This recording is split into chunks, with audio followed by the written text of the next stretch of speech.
Bonjour et bienvenue à l'émission C'est plus clair, la 6e de la saison déjà, emmenée par la rédaction du tout nouveau magazine Les Connecteurs, le média qui vous fait plonger au cœur de la révolution technologique et ses impacts sur la société. Je me présente, Chloé Antouma, rédactrice en chef et animatrice, et avec mon équipe, on vous propose justement de plonger dans l'univers fascinant de la recherche en quantique responsable, un domaine complexe mais qui promet d'en révolutionner beaucoup d'autres. Alors, on y va et dans une heure, on l'espère, c'est plus clair.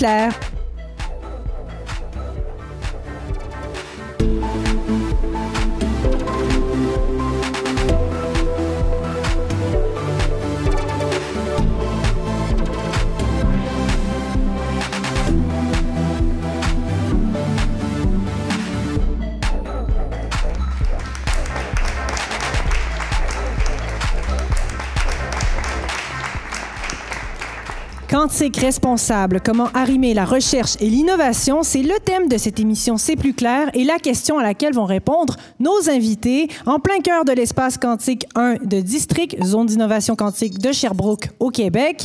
Au cours de cette émission réalisée en partenariat avec l'Université de Sherbrooke, on est choyés, on est bien reçus et j'aurai le plaisir d'animer cette émission en compagnie de notre journaliste Sacha Israël. Salut Sacha.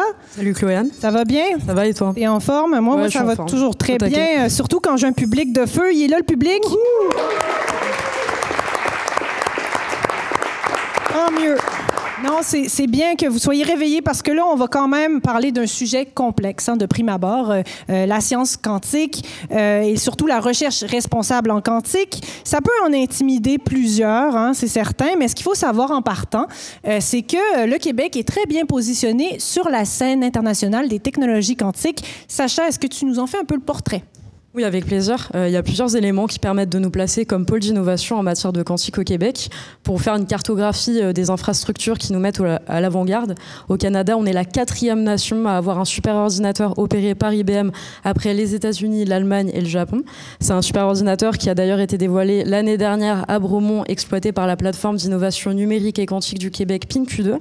On a DevTech, qui est un laboratoire de développement des technologies quantiques qui se trouve dans l'espace quantique 1, dans la zone district où on se trouve actuellement.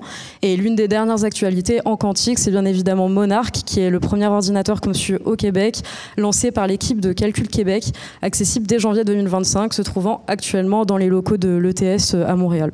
Merci Sacha. Puis pour ceux qui ne sauraient pas encore la promesse de la quantique, c'est quoi exactement? Est-ce que tu peux nous donner des exemples? Oui, bien sûr. La promesse de la quantique, c'est surtout de permettre une puissance de calcul nettement supérieure à celle de l'ordinateur classique. Ça va toucher plusieurs domaines, notamment la santé, où d'ici plusieurs années, on prévoit de modéliser des organes pour trouver de nouveaux remèdes, par exemple.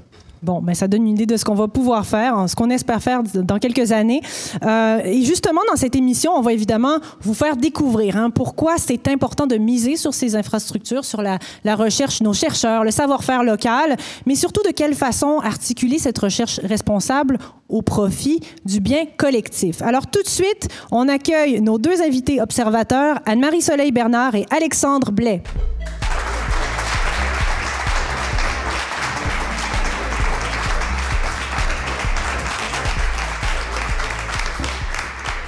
Alors, merci à tous les deux d'être là. Anne-Marie Soleil, vous êtes vice-présidente des opérations de District Zone d'innovation quantique. Alexandre, vous êtes directeur scientifique de l'Institut quantique de l'Université de Sherbrooke. Déjà, je pense qu'on s'était déjà vus, c'est ça? Oui, tout à fait, on s'était vus. Oui, c'est ça. On vous voit un peu partout. Vous êtes quand même l'expert qu'on amène à la radio. En tout cas, je pense qu'on a dû se croiser, là, c'est certain. Anne-Marie Soleil, déjà dans le thème de cette émission, on parle d'arrimer la recherche et l'innovation. Bon, ça peut sembler d'être des gros concepts qui vont souvent de pair, mais j'aimerais qu'on fasse un petit peu, qu'on distingue un peu les deux concepts parce que j'imagine qu'il y a une différence entre recherche et innovation. L'un amène l'autre nécessairement. Donc, nous, dans notre travail à la zone, évidemment, on laisse la recherche à l'université, qui est notre partenaire fondateurs, c'est comme ça qu'on les appelle. Oui. Et puis, l'innovation, je pourrais dire, puis je vais parler pour moi, en fait, tout au long de l'émission, je vais parler pour moi. C'est parfait, on veut ça. L'innovation, pour moi, elle se passe beaucoup ici, parce qu'on est beaucoup dans un milieu de recherche et développement. Il y a encore de la recherche, mais donc, cette innovation-là, pour chacune des startups, mais aussi les startups mises entre elles. Donc, Bon, mais c'est excellent. Je pense qu'on est bien parti pour arrimer les deux, en tout cas, à l'espace quantique 1. Justement, j'ai eu la chance d'assister l'année dernière à l'inauguration de l'Espace Quantique 1 qui réunissait plusieurs acteurs, dont certains de nos invités, et le premier ministre François Legault. Ils nous en ont parlé, puis il y avait quand même beaucoup d'enthousiasme cette journée-là. C'était assez mémorable. Je vous propose de voir tout de suite ce qu'il nous a accordé comme mot là-dessus. 2, 3, go! Bravo! Je me dis justement, avec cette nouvelle sans précédent dans le secteur des technologies, on voit une démonstration de ce qui peut se faire en région, de l'expertise des régions. Est-ce que ça va asseoir vraiment tout le Québec là, à l'international? Absolument. Là, aujourd'hui, à Sherbrooke, grâce à l'Université de Sherbrooke, on crée des emplois dans un domaine d'avenir, donc toutes les sciences quantiques, c'est quand même extraordinaire. La relève va être facile à tirer parce qu'on sait que dans le secteur des technologies, c'est compliqué. Il y a quand même beaucoup de postes à combler. Bien, ça fait longtemps à l'Université de Sherbrooke qu'on a développé les sciences, entre autres les sciences quantiques. Donc, c'est certain qu'au Québec, on a la chance d'avoir 18 universités au Québec. Il y en a à peu près dans toutes les régions. Puis, bien, on utilise ces talents-là maintenant pour créer des emplois bien payés. Parce que le défi aujourd'hui, c'est plus de créer des emplois, on est presque au plein emploi. Mais c'est de faire passer des emplois de 50 000 $ par année à des emplois à 100 000 $ par année. Donc, c'est ça qu'on fait aujourd'hui à Sherbrooke. Non, mais on voyait qu'il y avait de l'effervescence cette journée-là. D'ailleurs, je reconnais la voix de l'innovateur en chef, Luc Sirois, qui dit bravo, puis c'est le fun. Non, tout le monde était vraiment là-dedans. Mais là, on entendait, tu sais, Alexandre, on entendait M. Legault dire, bien là, c'est plus une question de chercher des talents, ils sont là, et ça fait un bon bout de temps qu'on a réussi à bâtir cette niche-là à Sherbrooke, surtout à l'Université de Sherbrooke. Comment on a fait, justement, pour créer ce bassin de talents-là, cette expertise? Là. En fait, l'histoire du quantique à Sherbrooke, ça date de plus de 40 ans maintenant. Il y a une quarantaine d'années, le département de physique a pris la décision stratégique d'embaucher dans une seule direction, de bâtir une expertise, une masse critique de chercheurs, de chercheuses et d'équipements aussi qui sont nécessaires pour cette recherche-là. Donc, on ne peut pas s'inventer expert en quantique du jour au lendemain. C'est vraiment une expertise qui s'est construite au cours de décennies. Je pense que c'est bien de le souligner quand même. C'est un modèle, finalement. Merci, Alexandre. Alors, l'autre enjeu pour les chercheurs, c'est évidemment de renforcer le dialogue interdisciplinaire et intersectoriel. Donc, ça inclut à la fois différentes disciplines, différents milieux, des industries, des politiques ou encore la société civile. Alors, comment élargir le dialogue autour du quantique ou de la quantique responsable? C'est le premier axe de cette émission. Je vous propose d'aborder tout de suite le volet société civile, population, confiance avec la population. Est-ce que le dialogue passe bien avec les Québécois? Est-ce qu'ils comprennent ce que font les scientifiques et surtout, est-ce qu'ils comprennent les nuances entre physique quantique, informatique quantique, ce que ça mange en hiver, finalement, en bon québécois? Notre journaliste Axel Dansereau-Macias est allé à la rencontre de Québécois là, pour prendre le pouls un peu de leur connaissance, de leur perception à ce sujet. On regarde tout de suite le Vox Pop qu'il nous a préparé. Je suis présentement au Centre des sciences de Montréal et je vais aller voir ce que les gens pensent de la physique quantique. Est-ce que c'est vraiment possible d'être à deux endroits en même temps? Pour vous, qu'est-ce que ça représente, la physique quantique? Wow! Moi, ça me fait penser aux ordinateurs quantiques, puis aussi à la mécanique quantique, qui a été découvert par Albert Einstein. E = MC2. Ouais. Juste Ant-Man en parle, c'est le film Marvel. Il peut se rapetisser à un infiniment petit, si je me souviens bien. Et je pense, par exemple, il y a un movie qu'on a dit Interstellar. Ça vous fait pas peur, ces choses-là, la physique quantique? Le port? Non.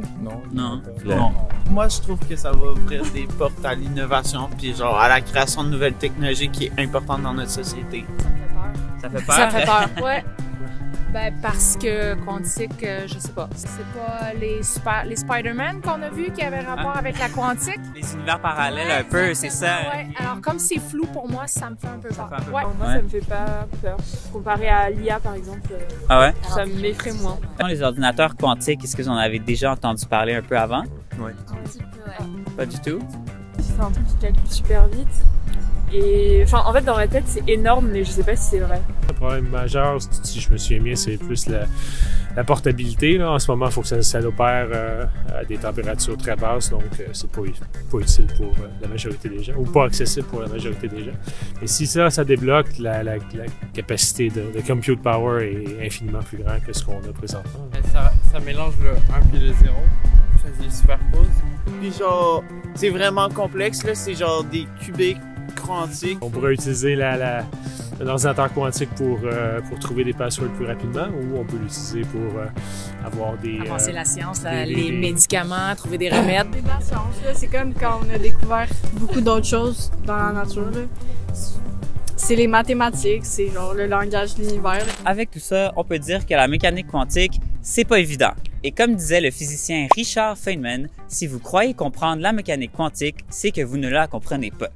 Pas pire, pas pire. C'est un beau Vox Pop qui nous a préparé, Axel. Et surtout, je me dis, hey, ils sont pas si pires que ça. En tout cas, je suis pas l'experte, hein, c'est vous qui allez peut-être nous ramener à l'ordre, là, mais il y avait des notions. C'était intéressant de voir qu'on partait pas de zéro. Par contre, il y a quand même la notion de peur qui est évoquée. On entend, la peur de l'inconnu. Je comprends pas ce que c'est, fait que ça me fait peur un petit peu. Sacha, est-ce que tu aurais une donnée peut-être pour illustrer ce défi de communication que les scientifiques ont avec la population, là? Oui, bien sûr. Ça fait déjà plusieurs années que l'on voit un fossé se creuser dans le dialogue entre les scientifiques et la population.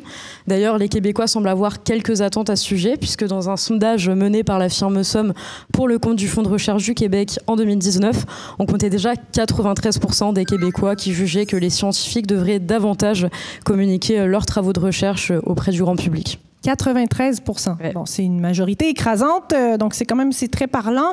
Il y a donc clairement une majorité de Québécois qui attendent qu'on les renseigne un peu mieux, qu'on leur communique les avancées et l'intérêt de la recherche. Pourquoi on fait ça? De la recherche responsable, on précise, qui s'ajoute finalement au défi plus global du dialogue entre chercheurs et l'ensemble finalement de la société. Alors, sans plus tarder, accueillons tout de suite nos premiers intervenants pour en parler précisément, Jean-Pierre Perrault et Philippe Cadieux.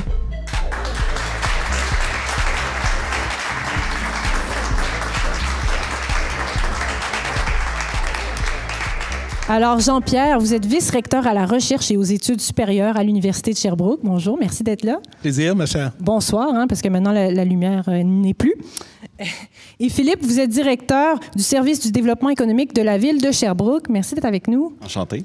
Alors, Jean-Pierre, on a entendu le Vox Pop de notre journaliste Axel, on a entendu les chiffres de Sacha qui parlait évidemment de communication, peut-être renforcer ce lien de confiance. Comment on fait pour rétablir cette relation de confiance avec la population?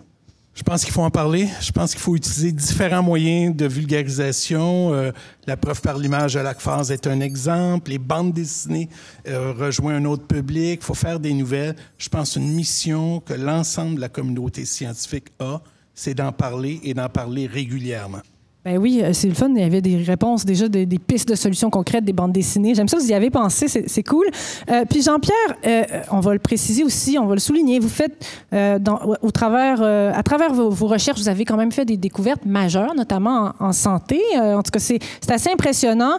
Vous êtes bien placé pour savoir que des fois, les retombées, les gains, les résultats, ça arrive pas tout de suite. C'est pas tout de suite dès qu'on a investi, mais ça vient un peu plus tard. Comment on fait pour justifier, justement, dans cette optique, son travail comme chercheur, quand on sait que les délais peuvent être assez longs, là, finalement, là, pour des résultats? Mon exemple personnel en dit pas mal long. Quand j'étais étudiant dans les années 80, j'ai synthétisé les premiers polymères d'ARN. Wow. On a réussi à faire des vaccins avec ça, mais 30 ans plus tard. Puis là, maintenant, tout le monde est partant pour dire qu'il y aura une médecine à ARN. Ça fait que je pense, comme scientifique, il faut parler de nos progrès sans faire des promesses qui sont trop importantes. Comme ça, on est toujours dans un mode positif pour parler de nos recherches et non pas à la défense d'une excuse parce qu'on n'a pas livré ce qui était attendu puis parce que c'est jamais assez vite. La méthode scientifique, ça prend du temps, ça prend de la réflexion. C'est un ouvrage qui est collectif en plus. Donc, il faut parler des petits progrès puis comment qu'on va toujours vers l'objectif ultime. Oui. Tantôt, on mentionnait d'emblée qu'éventuellement, on va pouvoir modéliser des organes. Oui, c'est ça. Des fois, on nous dit un timeline de 5 ans. Loin de nous. Ah, c'est ça. Prendre ces engagements-là, c'est comme dire, je vais aller me chercher un billet de loterie et je suis sûr que je vais gagner. Ça n'arrivera pas. tout simplement, où la probabilité que ça arrive est infiniment petite. Donc, il faut revenir au point de base. On parle des progrès, des avancées que l'on fait, puis on en parle régulièrement pour saisir toute la population. Je pense que c'est important de nuancer. C'est vrai qu'on nous dit souvent, on demande aux chercheurs en quantique, on dit quand est-ce qu'on va voir les retombées? On nous donne pour nous faire plaisir un timeline, on dit 5 ans, 10 ans d'échéance à peu près pour voir quelque chose de très concret, mais qui va être révolutionnaire dans un secteur. Donc quand même, on arrive à avoir des réponses. On sait, en tout cas, ce qu'on nous dit, c'est certain que ça va changer, ça va bouleverser beaucoup de choses. Je vous voyais faire de l'œil un peu à notre invité à ma droite, Alexandre. Est-ce que ça fait écho? Est-ce que... Oui, tout à fait. En fait, je pense que je peux me permettre de rajouter quelque chose qu'on a entendu sur le Vox Pop qui va aussi avec ce que Jean-Pierre vient de dire. C'est que, en fait, le quantique, c'est pas quelque chose de si mystérieux que ça. C'est quelque chose qui a déjà transformé la société. C'est déjà fait. Nos téléphones cellulaires, l'imagerie médicale, les GPS, les lasers, nos ordinateurs actuels, ça vient de la recherche en physique fondamentale. La recherche en physique fondamentale qui date maintenant d'une centaine d'années. Donc, oui, ça peut prendre du temps, mais regardez ce que ça a fait pour la société. C'est déjà là. Ça, c'est vraiment des exemples très concrets. Philippe, récemment, à la ville de Sherbrooke, on a annoncé la mise en œuvre d'un plan directeur avec la zone district pour la stratégie d'aménagement durable du territoire. Donc, je cite la mairesse rapidement, Évelyne Baudin. « Le développement de la zone d'innovation est essentiel pour la croissance, la prospérité et le rayonnement de Sherbrooke et de la région. Ce plan directeur d'aménagement permettra de définir une vision claire et de passer à l'action concrètement pour transformer notre territoire en un pôle d'innovation de classe mondiale qui met en lumière le génie et l'inventivité sherbrookoise et estrienne. » Donc là, on parle vraiment de retombées concrètes pour la région, pour la population locale déjà? Exactement. En fait, ce qui est stimulant avec la zone de Sherbrooke, c'est que c'est à la fois un projet, oui, de recherche fondamentale, puis éventuellement d'innovation, puis de commercialisation de cette innovation-là, donc de développement économique, mais c'est aussi un projet d'aménagement du territoire. Ici, actuellement, dans l'espace quantique 1, on est dans le plus vieux parc industriel de Sherbrooke. C'est un secteur qui a grand besoin de requalification. C'est des usages mixtes, un peu désordonnés, un peu chaotiques parfois. Pourtant, c'est en plein cœur du périmètre urbain de la ville, juste à côté d'une rivière, à côté d'un parc qui est très achalandé avec une plage. Oui. Donc, il faut évidemment, je pense, profiter de cette opportunité-là pour, à la fois, comme je le disais, faire un projet de développement économique, mais qui s'inscrit dans une perspective d'aménagement durable. Là, ça me rappelle mes années comme journaliste municipal, puis la question, mais est-ce qu'on peut déjà donner une idée de comment les choix vont être orientés pour l'appel d'offres? Justement, on va chercher peut-être une firme qui va accompagner la ville dans le processus d'élaboration du plan directeur. Est-ce qu'il y a des valeurs, justement, on parle de développement durable, mais comment ça s'inscrit tout ça avec la zone d'innovation? Comment on travaille ensemble là-dessus? En fait, ça va être le plan directeur, c'est une opportunité unique aussi d'aller tâter le pouls de la population par rapport au développement de la zone. Donc, ça va être un processus assez long. Ça va prendre au moins 2 ans, 1 an pour le plan directeur, puis après, il va y avoir des documents réglementaires qui vont nous permettre aussi de nous donner des leviers financiers pour le développement du secteur. Puis, à chaque occasion qu'on va avoir, on va aller voir les parties prenantes, la population, parce qu'elle doit être partie prenante, évidemment, de ça, par l'entremise notamment des investissements, mais aussi l'acceptabilité sociale que ça nécessite un projet de cette envergure. Puis, comment on fait ces consultations-là? C'est des comités? Comment on fait pour avoir tout le monde autour de la table? Exact. Donc, il va y avoir des comités partenariales qui vont inclure plusieurs parties prenantes du secteur, notamment les gens de la zone, de district, de l'université, de la ville, des entreprises. Et il va y avoir des consultations beaucoup plus larges pour le public, les citoyens. On est évidemment juste à côté sur une zone résidentielle. Donc, il faut penser à tout ça, là. Bon, mais c'est super intéressant. Jean-Pierre, puis je pose la question à tout le monde, hein, Anne-Marie Soleil, quand vous voulez, on embarque. Mais comment on fait pour justement renforcer ce travail de recherche collaborative, d'impliquer les politiques, les universités, la population? C'est quand même, là, on parlait de vulgarisation, vous avez donné des pistes de solutions, mais pour justement travailler ensemble, on fait comment? Je pense qu'une fois qu'on a les acteurs, il faut les réunir régulièrement en plus. Ça, c'est un élément essentiel. Et il faut les amener à adopter une compréhension commune des enjeux et des objectifs communs. Et ça, c'est peut-être le plus grand des défis ici, parce que chacun arrive avec son vocabulaire, ses façons de faire. Donc, il faut investir un peu d'amour dans ce bout-là, d'établir la relation puis les objectifs communs. Ensuite, je pense que tout le monde va voir son avantage. Dans le clip du début, on voyait le premier ministre dire « Si je peux enfin doubler le salaire des emplois que je crée, ben c'est assez intéressant pour toute notre communauté faire ça.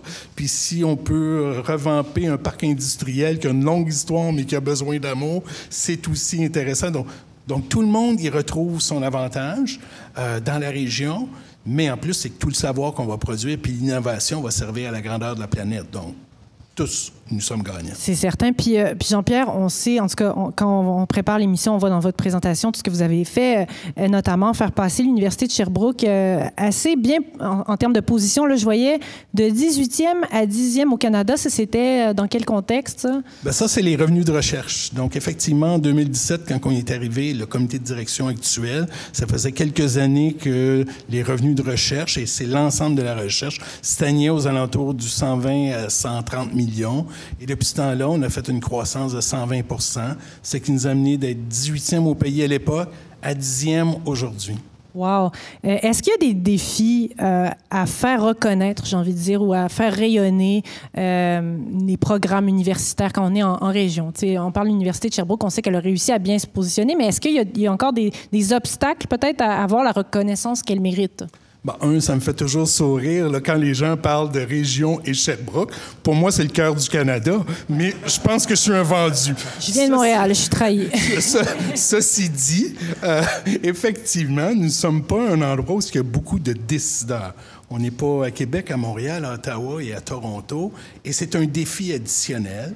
C'est un défi qui nous oblige à régulièrement recevoir les gens, parce qu'il faut que les gens découvrent qu'est-ce qui se passe ici, aller les voir régulièrement et communiquer avec eux en utilisant tous les moyens possibles. Comme vice-recteur de notre institution, j'ai une liste d'une 40aine de noms qui sont des gens que je m'arrange pour avoir un contact tous les mois de l'année.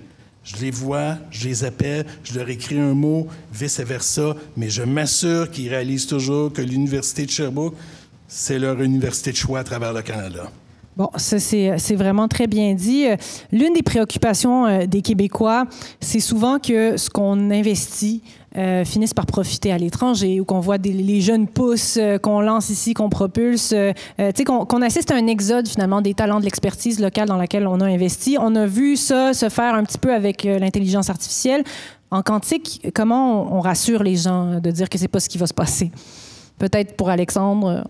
Oui, en fait, je pense que c'est une excellente question parce que si on regarde, on tourne 5-10 ans dans le passé, notre plus grande exportation en quantique à Sherbrooke, c'était le talent. On formait les gens, puis les gens s'en allaient. Oui. Maintenant, en fait, grâce à la zone d'innovation, à toutes les jeunes pousses, puis les compagnies établies qui sont ici, bien, les gens restent. Donc, on a vraiment mis les conditions pour l'excellence en recherche, l'excellence en innovation. Puis la prochaine étape, c'est l'excellence en commercialisation. Ça fait, bien, comme notre premier ministre l'a dit, des vrais emplois ici. Ben oui. Philippe, peut-être sur le plan municipal, mais aussi, on parlait de la région au complet. Là, comment on justifie là, tout ce qui est chamboulé? On dit ça vaut la peine ce qu'on est en train de faire, mais si on veut convaincre les gens? Bien, je pense qu'on va les convaincre par la démonstration des retombées que ça va créer. C'est une start-up, hein? C'est un projet en démarrage, la zone d'innovation. Donc, des fois, on est pressé. Là, on pense que ça se passe en 2-3 ans. Il faut se donner une vision à moyen et long terme, puis accepter que ça va être un passage difficile pour se rendre vers cette vision-là. Mais assurément, juste parce que ce qui s'est créé ici chez Espace Quantique 1, c'est un échantillon incroyable sur les retombées potentielles qu'on pourrait y avoir au niveau territorial. Je pense qu'il faut se donner les moyens, en plus, de promouvoir, de valoriser notre propriété intellectuelle. Ce qu'on n'a peut-être pas assez fait dans le cas de l'IA. C'est un défi, ça. Et qu'on a laissé aller. Je pense qu'il faut se donner des moyens, des plans d'action, partenariat, entrepreneuriat, innovation, mais s'assurer comme collectivité qu'on le fait chez nous, au bénéfice de notre société et des autres sociétés, mais surtout que ça puisse se faire chez nous. Donc, il faut oser investir dans l'ensemble du projet. Très important, surtout que j'entendais, en tout cas, ça, c'était l'innovateur en chef, justement, Luc Sirois, qui me disait qu'on produit 10 000 fois plus de brevets en technologie aux États-Unis. Donc, merci. Sur ce, on va se tourner vers le public, justement, parce qu'on parle de renforcer le dialogue. Est-ce qu'il y a des questions dans le public pour nos invités? Peut-être quelqu'un issu de la recherche ou pas du tout qui se pose des questions? Allez-y, soyez pas gênés. Il y a peut-être une question. Je pense que j'ai vu quelqu'un. Oui, c'est ça. Je suis ravie d'être là et je me demandais, pour monsieur et madame tout le monde qui souhaiterait en savoir plus dans le domaine de la quantique, comment faire? Là, on avait des exemples que vous donniez, Jean-Pierre. On parlait évidemment de vulgariser un peu mieux, mais est-ce qu'il y a des formations? Ouais, c'est une bonne question. J'aimerais bondir sur cette question-là, en fait, parce que c'est quelque chose qui nous tient à cœur énormément à l'Institut quantique. Faut vraiment, notre rôle, c'est de tendre la main au public, à la société. Et on a une initiative qui s'appelle les Curieux quantiques, qui organise des formations pour les écoles. Par exemple, on va dans les écoles secondaires, mais aussi pour les entreprises. Il y a peut-être des gens curieux en entreprise de voir comment est-ce que le quantique, un jour, pourrait avoir un impact sur leur compagnie. Mais aussi, on va, c'est ça, dans les écoles secondaires, on fait des conférences. Donc, on offre vraiment une grande gamme de services. Puis, on espère que plusieurs en profiteront. Donc, Curieux quantique. Merci beaucoup, je vais regarder ça. C'est super. Merci beaucoup, Alexandre. Merci beaucoup à nos invités Jean-Pierre Perrault et Philippe Cadieux d'avoir soutenu le dialogue. Ça va vite, hein? On a déjà fini le premier axe de l'émission. Merci.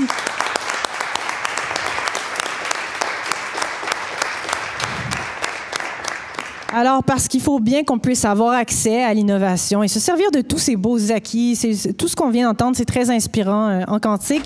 On attaque le deuxième axe de notre émission, comment démocratiser l'accès aux ressources et infrastructures de recherche. Alors, Sacha, on le sait, hein, l'informatique quantique, c'est la prochaine révolution techno, on en parlait, mais c'est tout nouveau. Hein, les retombées sont encore insoupçonnées. C'est insoupçonné tout ce qu'on va pouvoir faire, on l'a dit. Pour l'instant, c'est sûr qu'on est loin d'avoir chacun un ordinateur quantique chez nous ou même au sein de son entreprise. Mais c'est quand même, le désir est là. Il y a un marché, je pense, qui se manifeste pour avoir accès à ces ressources-là. Hein. Oui, bien sûr. Il y a déjà un marché qui se manifeste, notamment aux États-Unis, puisque une étude relayée par l'Université de Sherbrooke révèle que pas moins de 81% des décideurs du classement Fortune 1000, donc, qui répertorie les 1000 entreprises américaines les plus prospères, prévoient utiliser les technologies quantiques au cours des 3 prochaines années. Bon, c'est excellent. Clairement, il y a un intérêt pour les technologies de la quantique, puis pour l'expertise des chercheurs, hein, parce qu'on en a besoin, c'est pas toujours à l'interne. Donc, la R&D des entreprises, on parlait des 1000 plus prospères aux États-Unis, tout ça. Bon, c'est certain qu'il faut voir si ça se transpose à la réalité des Québécois, des entreprises québécoises, quand on sait que la majorité sont des PME. Hein, c'est elles qui constituent le tissu économique du Québec. Donc, pour aborder cet enjeu, cette réalité sous l'angle plus local, accueillons nos invités Michel Piorot-Ladrière et Étienne Grondin.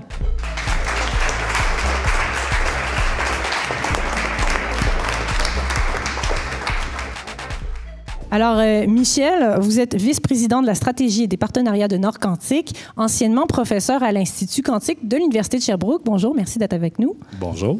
Étienne, vous êtes directeur administratif de l'Institut interdisciplinaire d'innovation technologique 3IT, c'est bien dit, de l'Université de Sherbrooke. Exact. Bonsoir, merci. Merci. Alors, Michel, d'abord, expliquez-nous ce que vous faites chez Nord Quantique. On l'entend beaucoup dans l'écosystème de la quantique, mais l'entendre de votre bouche, là. Oui, très bien. Donc, premièrement, Nord Quantique, on est une compagnie qui fabrique des ordinateurs quantiques. Corriger des erreurs pour débloquer le marché. On a parlé tantôt d'un marché. Il faut savoir que les ordinateurs actuels ils ont des défis et nous, on s'attaque directement à ces défis-là. Dans mon rôle chez Nord Quantique, c'est justement de mettre à levier toute l'infrastructure, les investissements que l'Université de Sherbrooke notamment a fait dans les dernières années à Bromont, à Sherbrooke, pour sécuriser notre chaîne d'approvisionnement. Donc, par exemple, nos processeurs quantiques sont fabriqués ici même, à Sherbrooke, en utilisant l'aluminium du Québec. Les puces qui sont fabriquées au 3IT, chez mon collègue Étienne Grondin, et prochainement au C2I, à Bromont. Et ensuite, ça va être assemblé ici même dans les espaces de l'espace quantique. On est vraiment à la bonne place, décidément.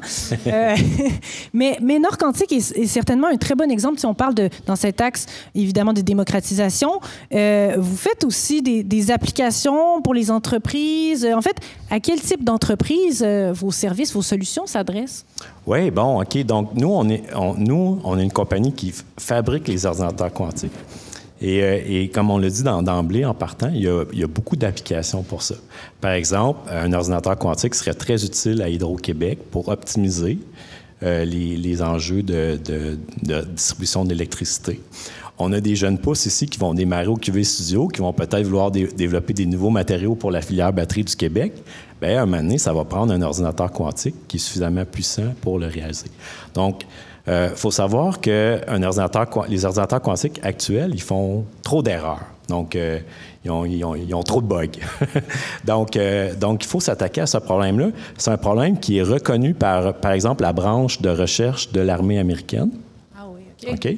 Wow. Eux, ils ont lancé un challenge à l'ensemble de l'humanité, c'est de dire, des chercheurs, et c'est de dire, nous, on ne croit pas qu'il va y avoir un ordinateur quantique suffisamment puissant d'ici 2033. Alors, prouvez-nous du contraire. Donc, ça montre qu'il y a un très gros challenge. Et nous, en quantique, bien, on s'attaque directement à ce challenge-là. OK. Bon, mais c'est quand même pas pire, 2033. Moi, je veux dire, on va être encore vivant, là, pas mal, tout le monde, j'espère. Puis, Étienne, à l'Institut 3IT, vous menez beaucoup de projets en recherche interdisciplinaire avec les industries. On sait que dans le secteur des technologies et de la R&D, beaucoup d'entreprises ont d'importants défis organisationnels. On sait qu'il y a des stages, des fois, qui peuvent permettre de répondre à ces enjeux-là, notamment avec des OBNL comme Mitax, là, je pense à eux notamment. Mais est-ce que, sûrement vos étudiants doivent répondre à ces défis-là? Bien, si on a besoin de talent, d'expertise en recherche, bien, pourquoi pas se tourner vers les étudiants de l'Institut, là, finalement? Donc, on répond à ces défis aussi. Oui, ben, en fait, nous, ce qu'on essaie de faire à l'Institut, c'est de former des très bons candidats qui peuvent ensuite être embauchés dans des entreprises en haute technologie, dont le quantique. On forme ces étudiants-là de toutes sortes de façons, en ayant des bons parcours de formation déjà académiques, puis aussi au 3IT, comme vous le mentionnez, là, il y a énormément de recherche partenariale, c'est-à-dire en collaboration avec des entreprises qui s'effectuent. Et ça, ce que ça permet de faire, c'est que dans le cadre de ces travaux-là, les étudiants s'attaquent à des problématiques des entreprises et se familiarisent avec les technologies de l'entreprise, donc sont très facilement intégrables dans l'entreprise après en transférant les technologies développées dans l'Institut vers l'entreprise aussi très facilement. Donc, en fait, c'est un des sites, le 3IT, puis il y en a d'autres, les Q ici, où on arrive à asseoir ensemble puis à faire que des gens de l'industrie puis des gens de l'académique se parlent sur une base très régulière. Puis quand on fait ça, il commence à se passer des choses. Il se crée des entreprises comme Nord Quantique. On fait avancer des entreprises comme Nord Quantique, comme d'autres startups. Le 3IT, c'est vraiment une pépinière de startups parce que c'est une très grande infrastructure de recherche avec des moyens qui ont été, grâce à beaucoup d'efforts de beaucoup de chercheurs qui ont créé une infrastructure majeure de recherche qui permet à beaucoup de nouvelles technologies d'être développées, donc à beaucoup de startups d'être hébergées puis de développer leur technologie dans des infrastructures comme ça. Bien, c'est l'occasion de demander à l'expert de Nord Quantique comment on fait. En fait, c'est quoi les avantages? Faites-nous rêver, là, ça marchait bien. Là, on rêve un peu comme entreprise. On se dit, on veut profiter de ça, les stages, les étudiants, l'expertise. On est à l'espace quantique 1. C'est quoi les avantages de s'implanter, en fait, puis de travailler comme ça, comme entreprise? Il y en a des centaines. Donc, première chose, Jean-Pierre Perrault a dit qu'on était le centre du Canada. Bien, pour le quantique, je pense qu'il faut être fier de dire ça. À mon avis, c'est vraiment le cas. C'est une des raisons pourquoi Nord Quantique s'est implanté ici. Donc, Nord Quantique, c'est une start-up de l'Université de Sherbrooke. Et puis, donc, on parlait de l'importance un des objectifs de la zone, c'est créer des emplois hautement rémunérés, attirer du talent. Bien, on a un bel exemple de ça. On est la première entreprise à s'implanter dans la zone. On est la première, OK, carrément. Oui. Wow. Et puis aussi, on est aussi la première à avoir s'installé ici dans l'espace quantique 1. On est maintenant plus de 30 employés, 30 personnes. Donc, il y a 1 an et demi, on était seulement 12. Donc, on voit la croissance. Donc, on remplit les objectifs. Tout à fait, oui, c'est ça. Ensuite, bien, il faut savoir que pour les compagnies en hardware quantique, ça coûte énormément cher à démarrer. OK? Donc, c'est très peu accessible, en fait, normalement, pour des étudiants de dire hey, « moi, j'ai une super bonne idée, je suis prêt, je veux démarrer mon entreprise. » Bien, il y a une très grande barrière à ça, c'est le coût des équipements. Et ici, bien, la vision, depuis très longtemps, en fait, avec les plateformes de l'Université de Sherbrooke, dont le 3IT, le Quantum Fab Lab et l'Algo Lab à l'Université de Sherbrooke, c'est de démocratiser l'accès à ces infrastructures-là pour que les gens se concentrent sur ce qui est vraiment important, c'est de développer les innovations sans aller chercher des millions et des millions de dollars en capital pour acheter des équipements. Et ici, dans la zone, il y a tout pour réaliser nos projets. Justement, moi, j'ai envie de demander à Anne-Marie Soleil, parce qu'en tant que directrice exécutive des opérations chez District, vous êtes sûrement bien placée pour nous faire un portrait. En fait, qu'est-ce qu'on offre? Il y a le laboratoire DevTech, il y a tout ça, là. C'est quoi, là? On veut faire rêver les gens, là. Oui, alors, d'abord, ici, on est dans un espace de 50 000 pieds carrés environ, qui est composé d'espaces bureaux, mais également d'un laboratoire de développement des technologies quantiques. Les espaces bureaux, bien sûr, oui, ça permet aux entreprises donc d'avoir un bureau où s'établir, mais aussi d'être en contact de façon quotidienne avec des gens, des entreprises qui vivent les mêmes challenges, qui se posent les mêmes questions. Donc, et souvent, il peut y avoir un partage d'idées, un partage de solutions, des partenariats qui se créent. Dans le laboratoire qu'on appelle le DevTech, donc, on a mis à disposition de façon mutualisée, c'est-à-dire donc plusieurs entreprises ont accès à la location de différents équipements. Donc, des réfrigérateurs à dilution, on a une salle propre, on a un atelier mécanique. Donc, directement à quelques mètres, une entreprise peut avoir besoin de faire fabriquer une pièce pour son installation, pour sa manipulation dans le réfrigérateur, passe la commande et puis en l'espace de quelques jours, c'est réalisé. Donc ça, c'est un service de proximité, de rapidité qui est disponible ici là, quand les entreprises sont sur place. Donc c'est à la fois, on a du matériel, on a des infrastructures, on a l'expertise, on a le fait d'avoir un lieu d'échange aussi, exact, parce que c'est vrai que c'est difficile de se mobiliser tous à la même place. C'est super intéressant, mais pour ceux pour qui ça serait flou, comment la première cohorte, peut-être si je peux appeler ça comme ça, d'entreprise a été choisie? Comment on fait là, pour faire partie de ce dessin-là, ce mouvement-là? Oui, on a été très chanceux. On n'a pas, d'abord, il y a une question de capacité dans ce laboratoire-là. Donc, évidemment, on l'a atteint rapidement, ce qui est une bonne chose. Mais l'écosystème n'est pas né avec la zone. Il y avait déjà des organisations en place, des startups, l'université. Donc, rapidement, quand on a pu ouvrir les portes de l'espace quantique, il y avait des entreprises qui attendaient de pouvoir utiliser le laboratoire. On a donc facilement donné l'accès à, par exemple, Nord Quantique qui était déjà ici, sur place. On a travaillé avec eux aussi dans le développement de ce qu'on prévoyait comme modèle opérationnel, de ce qu'on allait aussi nous procurer comme équipement, parce qu'on voulait être certain de répondre à des besoins réels des utilisateurs.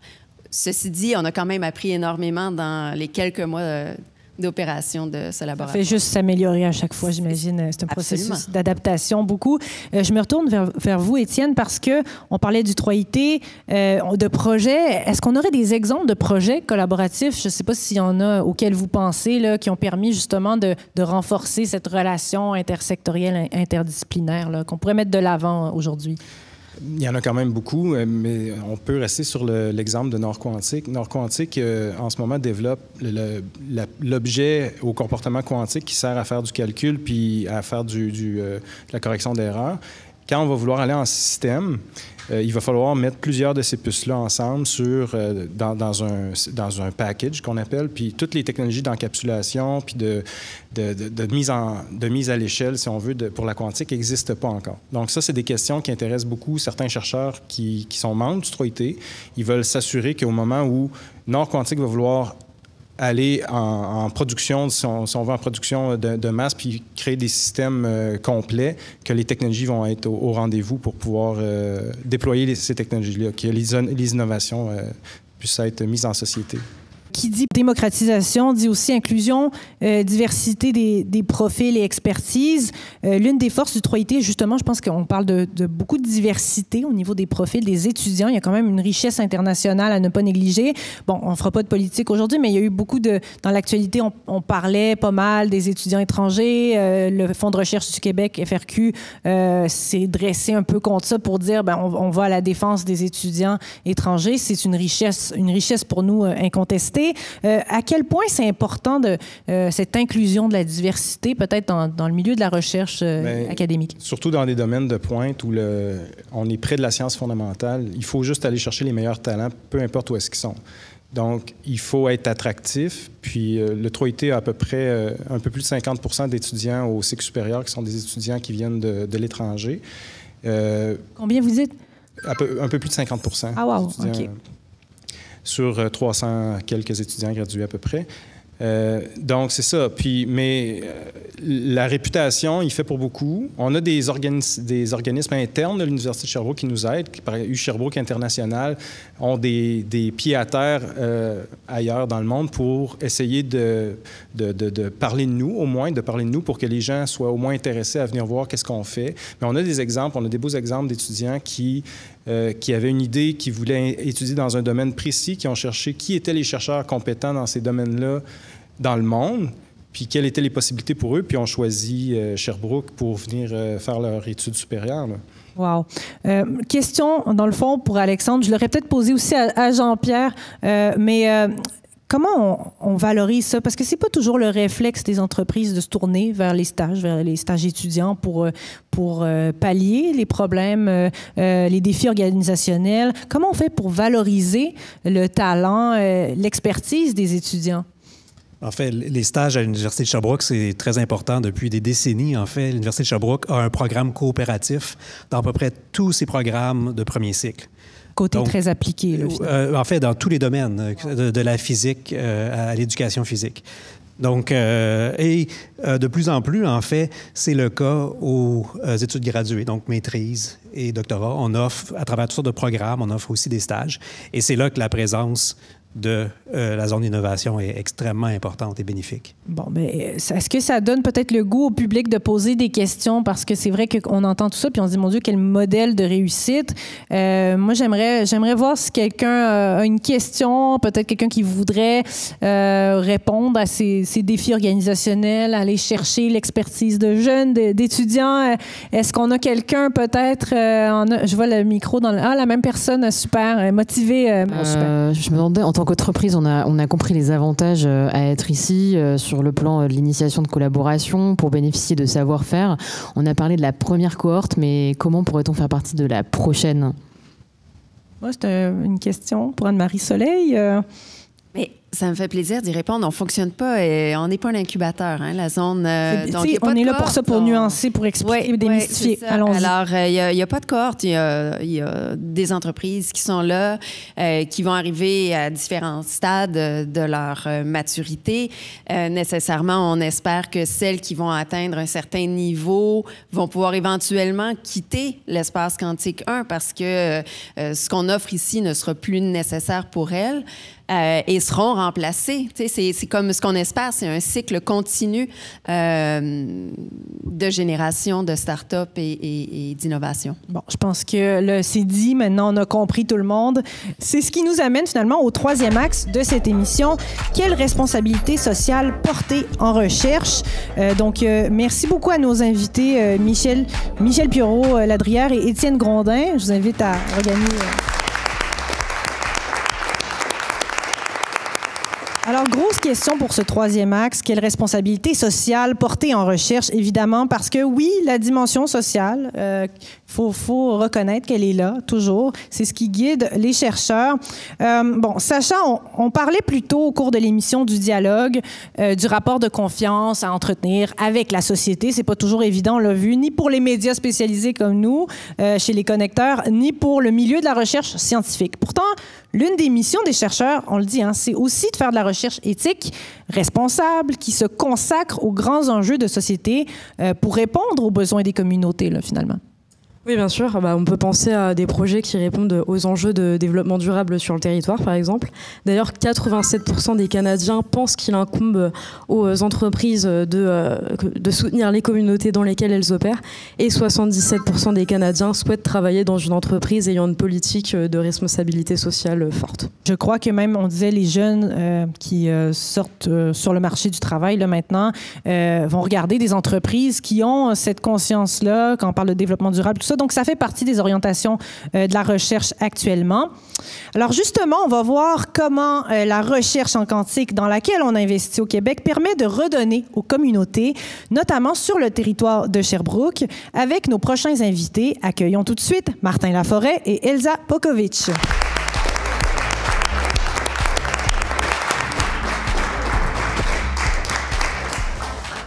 Alors, Martin, vous êtes gestionnaire du fonds d'investissement Quant-Asset et directeur de la stratégie quantique de l'incubateur Asset. On s'était vu justement à l'inauguration de l'espace quantique. Elsa, vous êtes postdoctorante spécialiste de la recherche collaborative en sciences de l'éducation, volet recherche sciences humaines, c'est bon? C'est ça? C'est ça. Bon, ben super, on a tout bon. Alors, on commence avec vous, Martin. Vous avez vécu quand même 20 ans, je lisais, à l'extérieur du Québec avant de rentrer au Bercail il y a 3 ans déjà. Et je cite spécifiquement pour capter le potentiel d'innovation quantique et le catalyser avec Quant-Asset. Qu'est-ce que vous voulez dire? C'est une belle phrase, mais en fait, qu'est-ce que Quant-Asset fait de particulier pour capter cette innovation? Bien, je ne prendrai pas plus de crédit que je dois me donner. En fait, on est venu me chercher avec une opportunité que je dirais en or. Donc, vous l'avez mentionné, ça faisait 20 ans que j'étais parti. Pour la raison que je voulais travailler en informatique quantique. Puis au Québec, quand je voulais faire ça, il n'y avait pas vraiment de ça. Mais j'ai toujours gardé un œil proche sur ce qui se passait au Québec, surtout à Sherbrooke. Moi et Alexandre, on se connaît depuis un certain temps. Toujours été un grand fan. Il y avait du beau potentiel. Puis quand l'idée de la zone d'innovation est venue pour dire, là, on passe à la vitesse supérieure, puis avec un peu un focus sur commercialisation, créer des entreprises, l'idée est arrivée tout de suite que ça prend un fonds d'investissement. Puis donc, quelqu'un est venu cogner à la porte. On a besoin d'un expert en quantique qui fait pas juste la recherche. Donc, moi, ça faisait déjà 5 ans que j'étais sorti des laboratoires. Ça m'est arrivé ici. Puis nous, notre but, c'est vraiment de supporter, investir dans des jeunes compagnies pour leur donner le premier coup de pouce. Donc, on est là, on est le premier chèque qui rentre quand que l'idée commence à faire avoir du sens. Puis souvent, c'est la première étape la plus dure. On est là pour investir, mais aussi les supporter avec l'incubateur, avec un venture studio, pour que ça soit... donner toutes leurs chances, en fait. Les seuls à faire ça, finalement. On crée un précédent, quand même. Ben, un fonds comme Quant-Asset, nous, on focus entièrement sur le quantique. Il y en a 4 dans le monde qui font ça. Puis ici, au Québec, enfin, on investit quand même globalement, mais avec un focus sur le Québec. Donc, c'est un autre exemple, je pense, de la vision du Québec et du Canada pour faire du quantique, pas juste de la recherche, qui est très important, mais d'en faire aussi une industrie qui va bénéficier tous les... Le transfert, finalement, de l'innovation, ça, c'est le défi généralisé en recherche et en technologie. Elsa, bon, vous représentez quand même une communauté importante de chercheurs en sciences sociales et tout ça. Des fois, on a parlé plutôt d'intersectionnalité, d'intersectorialité. Bon, comment on travaille à favoriser la recherche collaborative, à rappeler. Je sais que le fonds de recherche le fait de plus en plus au Québec, de dire, bon, ben, on travaille ensemble avec les 3 fonds qui ont fusionné d'ailleurs. Mais vous, comment vous voyez ça? Comment on fait pour favoriser ce travail de recherche collaborative en discipline, là, finalement? Oui, alors on en a parlé tout à l'heure, il y a plusieurs, sur un niveau macro, on a des programmes de financement qui aident à la recherche collaborative, mais sur un plan plus organisationnel ou microscopique, on a aussi des leviers qu'on peut actionner pour favoriser la collaboration. Déjà, j'aimerais peut-être distinguer la recherche interdisciplinaire, où on va par exemple faire travailler un chercheur en physique avec un chercheur en éthique, de la recherche intersectorielle, où on va faire travailler des chercheurs, donc des universitaires, avec des praticiens, donc avec des personnes du milieu de l'industrie. C'est pas la même chose du tout, là. Voilà, et souvent la recherche est interdisciplinaire et intersectorielle, c'est le cas ici. Et l'idée, c'est de travailler non pas sur les praticiens et sur les pratiques des praticiens, mais de travailler en partenariat avec eux. Donc on va co-construire des savoirs de différentes natures, ce sera des savoirs scientifiques, mais aussi des savoirs pour la pratique, des savoirs technologiques, des savoir-faire, etc. Et il suffit pas de réunir des personnes dans une pièce autour d'une table pour collaborer. Donc il y a plusieurs petits leviers qu'on peut actionner comme ça. On en a parlé un petit peu avant aussi. Par exemple, les travaux, les recherches montrent que des courtes présentations de 15-20 minutes par chacun des acteurs qui collaborent permet justement de se mettre d'accord, de définir l'objet sur lequel on travaille. Par exemple, l'ordinateur quantique permet de le définir à la fois en termes du vocabulaire qui est utilisé, donc quels mots on utilise pour parler de l'ordinateur, quel est le sens qu'on met dans les composantes de l'ordinateur, derrière ce mot ordinateur quantique. Une cohésion finalement. Il y a une cohésion. Et aussi au niveau de l'intérêt qu'on peut porter pour cet ordinateur. Et puis là, ça, c'est des pistes pour mieux travailler ensemble. Maintenant, à quoi ça sert pour les gens? Parce qu'on parle dans cet axe, évidemment, de retombées concrètes pour les communautés. Comment le fait de travailler comme ça, d'intégrer, par exemple, la dimension sociale, des sciences humaines dans tous les projets de recherche, comment ça permet de mieux profiter ou de veiller aux intérêts des communautés? Alors, la recherche en sciences humaines et sociales, c'est la réunion justement de différentes disciplines qui vont étudier les humains en tant qu'êtres sociaux. Donc on va s'intéresser aux processus mentaux, on va s'intéresser par exemple aux relations de pouvoir, on va s'intéresser par exemple aux dynamiques de groupe, aux mécanismes d'apprentissage, donc ce sera de l'éducation, de la psychologie, de la sociologie, d'autres disciplines. Et là, spécifiquement dans le cadre des technologies quantiques, on est face à des technologies émergentes, donc c'est-à-dire des technologies où les usages sont encore pas ou peu décrits, peu ou pas spécifiés, et on vise une transformation de la société, enfin on promet une transformation à la fois sociale et à la fois économique. Donc du point de vue des SHS, donc des sciences humaines et sociales, on va essayer de comprendre quelle est cette transformation, quelles sont ces transformations, quelle est l'acceptabilité sociale de ces technologies, quels sont les processus, les mécanismes éducatifs qu'on peut mettre en œuvre justement pour former les chercheurs, notamment à la collaboration et à d'autres choses. Alexandre, peut-être parce que vous êtes au cœur de ça, évidemment. Est-ce que dans la recherche, quand on travaille avec d'autres chercheurs, d'autres disciplines, on voit une grosse différence, là, peut-être dans votre cas? En fait, on a des préoccupations qui sont très, très différentes. Puis je pense qu'une chose qui est certaine, c'est que les chercheurs qui font le développement de l'ordinateur quantique sont probablement pas, en fait certainement pas, les meilleurs pour penser à ces questions-là d'acceptabilité sociale, par exemple. Nous, on est littéralement pris dans nos équations, dans nos expériences au laboratoire. Et tout ce qu'on voit, en fait, c'est des petits pas qu'on fait vers un jour quelque chose de plus grand. C'est difficile de voir l'impact que chacun de ces petits pas-là pourrait avoir sur la société. Donc, il faut s'arrêter puis regarder, OK, dans quelle direction est-ce qu'on va? Un peu de recul, des fois, c'est important. Typiquement, on est pris dans nos problèmes quotidiens. C'est pas ça qu'on fait. Oui, c'est ça. Mais bon, on essaye d'être de meilleurs humains pour être un peu quétaine. Et Martin, là, je reviens à Quantacet parce que c'est sûr qu'on parlait d'une élite, on parle de démocratiser, et c'est un peu votre mission, quand on dit on va chercher les jeunes pousses les plus prometteuses, on essaie de les propulser. C'est quoi les critères? Est-ce qu'il y a des critères associés à des visées éthiques, sociales? C'est quelque chose qui montre que, on a à cœur le développement durable, des critères qui orientent un peu de cette manière la sélection des entreprises à financer. Bon, mais c'est sûr, nous, vu qu'on est un fonds d'investissement, on s'en cachera pas. Hein. Le but ultime, c'est de faire de l'argent. On a des investisseurs, ils s'attendent à un retour. Mais souvent, quand on parle de capital de risque, on pense toujours à des vieux messieurs avec leur cigare, là, en train de manigancer pour trouver... On a l'image, On a cette image-là, qui est il y en a, mais il y a une très grande majorité. Le capital de risque, c'est vraiment c'est une manière de catalyser le développement économique en allant chercher du capital privé. Donc là, on sort un peu d'aller demander des deniers publics, d'aller chercher du capital privé pour réinvestir. Donc ça, c'est la prémisse.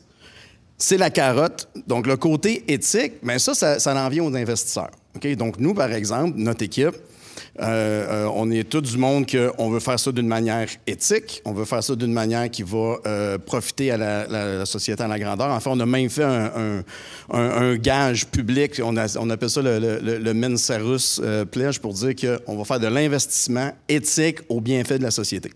Donc, c'est pas le but entier de notre fonds d'investissement. Nous, c'est de propulser des compagnies, mais ça fait toujours partie de nos critères de regarder est-ce qu'il y a un bienfait pour l'humanité.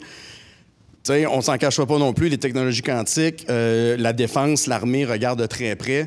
Donc, est-ce qu'on veut être sur le côté défense, sur le côté attaque? Moi, je peux te dire tout de suite, tout ce qui a rapport à aller peser sur un bouton pour lancer un missile, on ne touche pas à ça. Okay. Mais côté défense, il y a aussi tout le côté de s'assurer que les choses sont sécures, d'aller sauver du monde. Donc, on peut jouer quand même, naviguer là-dedans, mais C'est l'aspect sécurité, mais c'est vrai que c'est vaste de dire bien pour l'humanité, surtout qu'on ne sait pas, l'IA aussi, c'est censé être bien pour l'humanité. Il y a des gens qui sont pas certains. Toutes les technologies sont dangereuses dans les mauvaises mains. Oui. Donc, nous, on veut s'arranger à s'assurer que ça tombe dans les bonnes mains pour les bonnes choses. Puis là, on parlait d'une vingtaine d'entreprises qui vont bénéficier du fonds Quant-à-7. On en est où? Est-ce qu'on sait c'est quelles entreprises déjà? Oui. Est-ce qu'elles ont commencé? Peut-être... on en est où, en fait? Bien là, on est quand même relativement jeune. Hein? On vient de célébrer notre première année. Donc, pour l'instant, on a fait 2 investissements. Un dans Nord Quantique, qui était ici. Et puis, Nord Quantique, une de leurs promesses, c'est d'offrir du calcul de manière plus puissante, mais à plus faible consommation d'énergie. Ça donne un exemple. Là, il y en a 2 autres que, malheureusement, je ne peux pas parler présentement. Vous pouvez revenir dans un mois. Mais il y en a 2 qu'on est en train de travailler qui sont directement reliés au bien-être social. Une pour aider avec la purification de l'eau. Un autre pour baisser radicalement la consommation énergétique de certains ordinateurs classiques utilisant des technologies quantiques. Donc, comme je le mentionnais, c'est pas le but de notre fonds, parce qu'il y en a, on appelle ça des fonds d'investissement à impact, mais c'est une grande narrative que nous, en tant qu'humains, on veut emmener ça aussi dans notre manière. J'entendais qu'on allait probablement se servir aussi, en tout cas c'est Pink 2 qui me le disait, là, pour la gestion des incendies de forêt. On allait voir ça aussi avec la quantique. Bref. Et en même temps, on a juste parlé de l'informatique quantique. Il y a les capteurs quantiques, la cybersécurité quantique, la communication, les matériaux. Puis je dirais sur le côté capteurs et matériaux, point de vue bien fait à la société, consommation d'énergie, c'est par là que ça va passer. Donc, il ne faut pas oublier ce côté-là. Ça, c'est un bon point, hein, parce qu'on voyait même dans le Vox Pop, notre journaliste parlait de physique quantique, les gens revenaient à l'ordinateur quantique. Pourquoi on revient tout le temps à l'informatique quantique? Est-ce que c'est ça qui a été plus médiatisé? Bien, c'est celui qui va avoir le plus gros impact. Ça, on est d'accord. Mais tu sais, si on retourne les années 70, si on s'était trop préoccupé avec la grosse ordinateur, on se serait pas rendu compte que depuis ce temps-là, notre grille-pain marche mieux à cause de l'informatique. C'est les 2 extrêmes, mais ça revient un peu à ça. Puis là, je pense qu'on est bien parti, évidemment, ici dans la zone d'innovation pour travailler sur tout ça, travailler ensemble. On parlait de recherche interdisciplinaire. Est-ce qu'il y a encore beaucoup de travail à faire? Je me tourne vers tous ceux qui sont dans la recherche. Alexandre, est-ce qu'on est... Elsa, est-ce on peut dire qu'on est très bien engagé à Sherbrooke là, pour faire tous les défis là, dont on a parlé, pour les relever, ou il y a encore beaucoup de travail à faire pour travailler ensemble, pour renforcer le dialogue? Je pense qu'on s'est donné les conditions pour bien travailler. C'est certain qu'il reste plein de défis. C'est les communautés des sciences sociales. C'est très rare qu'on est assis à un côté de l'autre, là. Les communautés des sciences sociales et des sciences pures et plus techniques. On a rarement des discussions. C'est la nature de notre travail, comme je l'ai dit tout à l'heure, très, très spécialisé. Donc, mais on s'est donné les bonnes conditions, entre autres avec la professeure Isabelle Lacroix. On a une subvention qui est ici, oui, une subvention exactement pour étudier ces questions-là à l'Institut quantique. Donc, comment est-ce qu'on peut s'assurer que les technologies quantiques aient un développement responsable avec une acceptabilité sociale? Donc, c'est en faisant ce genre en promouvant ce genre d'activité-là, je pense qu'on s'est donné les bonnes conditions. Oui. Puis Elsa, oui. J'ajouterais aussi qu'on travaille sur le développement justement des compétences collaboratives des jeunes chercheurs pour pouvoir promouvoir cette collaboration entre industrie et recherche, mais aussi interdisciplinaire.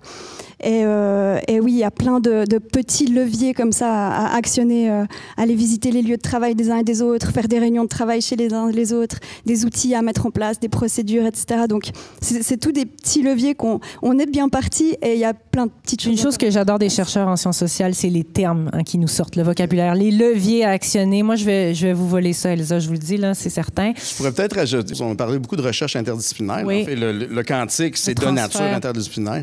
Mais le côté commercial, les technologies quantiques, on dit souvent que c'est très niché, mais c'est absolument faux. La technologie est très nichée. Les applications sont incroyablement transversales.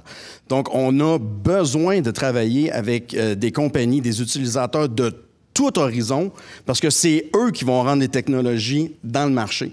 Donc, l'interdisciplinarité est cruciale au Surtout succès que ça va être, comme vous le mentionnez, avec la communication. Tout va être, en fait, va changer. Les systèmes vont changer. Même en cybersécurité, on est en train d'adapter ça à la quantique. Bref, il va y avoir énormément de changements dans beaucoup de secteurs. Donc, oui, autant en parler sous forme pluridisciplinaire. Est-ce qu'on a des questions dans le public pour parler de recherche responsable, de retomber sur la communauté? Des questions peut-être, oui, ici? Je me posais la question, en fait, de savoir s'il y a une mécanique de discrimination positive à l'endroit des projets à fort impact sociaux et notamment dans les communautés. C'est-à-dire, est-ce qu'aujourd'hui, on réserve du temps machine pour l'ordinateur quantique ou des chercheurs plus spécifiquement pour se pencher sur ces questions qui, a priori, sont fondamentales, je pense, pour nos communautés? Qui veut se lancer pour répondre à cette question-là? Ouais, je pense que la réponse, c'est que non, malheureusement, pas vraiment. Là. C'est une question, en fait, ce sont des questions qu'on commence à aborder maintenant. Donc, on n'est pas rendu là encore. Donc, peut-être qu'on sera un jour, mais pas maintenant. Puis, bon, une autre question que je voulais quand même vous poser, là, c'est est-ce que, on peut peut-être, pour ceux qui ne connaissent pas ça, mais est-ce qu'il y a des cadres, on parle de quantique, mais de recherche en général, pour orienter la recherche, pour encadrer la recherche responsable? Comment on fait pour faire de la recherche responsable? Est-ce qu'il y a des politiques en ce moment ou que, tu sais, si on veut rassurer les gens qui se demandent, c'est quoi le filet, là, finalement? Ça, c'est une question pour Martin, je pense, parce que il existe diverses... Il est prêt, Martin, je pense, pour nous ouais. Dans le monde de l'investissement, souvent, c'est un peu drôle, mais les cadres arrivent un peu naturellement. Puis l'exemple typique, ça va être des entrepreneurs qui ont fait une compagnie, qui ont fait bien de l'argent, peut-être pas nécessairement éthiquement. Puis là, ils ont fait bien du cash, puis ils se sentent mal. Donc là, eux autres, ils veulent investir leur argent pour le bon. Donc là, ils disent, je vais investir dans un fonds d'investissement qui va faire de l'impact. Donc, tu sais, c'est comme le mauvais du passé vient aider le bon du présent. Ouais. Donc ça, c'est plus le marché libre qui parle comme tel, mais j'ai mentionné au début le côté impact de l'investissement est de plus en plus présent et pas juste les fonds d'investissement. Quand nous, on essaie de lever de l'argent à nos investisseurs, c'est de plus en plus important. Donc, on est obligé de démontrer à nos investisseurs qu'on veut avoir un impact positif, sinon, ils n'auraient pas touché à ça. Donc la force des choses. La roue tourne d'elle-même. Bon, ça, c'est une belle note pour conclure de manière rassurante. L'émission, ça va vite, hein, c'est déjà fini. Donc, c'est ça, on le rappelle, on est à l'espace quantique 1 de District, zone d'innovation de Sherbrooke. On est chanceux. Merci à nos observateurs, Anne-Marie Soleil-Bernard et Alexandre Blais. Merci à nos 6 intervenants venus nourrir la réflexion et proposer des manières concrètes d'unir nos efforts pour faire progresser la recherche et l'innovation responsable. Donc, Jean-Pierre Perrault, Philippe Cadieux, Michel Pioro-Ladrière, Étienne Grondin, Elsa Pokovic et Martin Laforêt. Un merci tout particulier à nos partenaires de l'Université de Sherbrooke, Isabelle Lacroix et Carl Thibault. Oui, on peut applaudir. Un merci à tous nos collaborateurs, évidemment, qui nous ont aidés à préparer l'émission. À la réalisation, Julia Frati et Enchiche Doumbia, la technique. Aux caméras, Jean Adler, Guétan, Guy-Carl Dubé et Kouzé Hamzeh. Et à toutes les équipes de GTS, un gros merci. Merci à l'équipe de C-Sciences Lab, emmenée par son directeur général, Jonathan Chodjai, qui produit l'émission qui est là derrière moi. Évidemment, merci à nos journalistes, Sacha Israël et Axel Dansereau-Macias, dont vous allez retrouver les reportages dans le tout nouveau numéro du magazine Les Connecteurs. Ça tombe bien, ça porte sur la quantique. Donc, c'est complémentaire à ce qu'on vient d'entendre à l'émission. Allez-y, vous allez aussi retrouver plus de contenu, des chroniques d'Isabelle Lacroix, Michel Savard, Quentin Hibon, René Sylvain Bédard et Julien Testarnois. On fait vraiment un tour d'horizon sur la quantique. Pour tous ces contenus et plus encore, allez sur lesconnecteurs.ca. N'hésitez pas à nous écrire. On veut savoir comment la technologie innovante vous affecte au quotidien, améliore votre vie, comment ça transforme votre quotidien finalement. Donc, partagez vos questions, vos impressions, vos témoignages. Écrivez-nous à Les Connecteurs, ça nous fera plaisir. Et merci de nous avoir suivis et au plaisir de vous retrouver pour une autre émission C'est plus clair. À bientôt!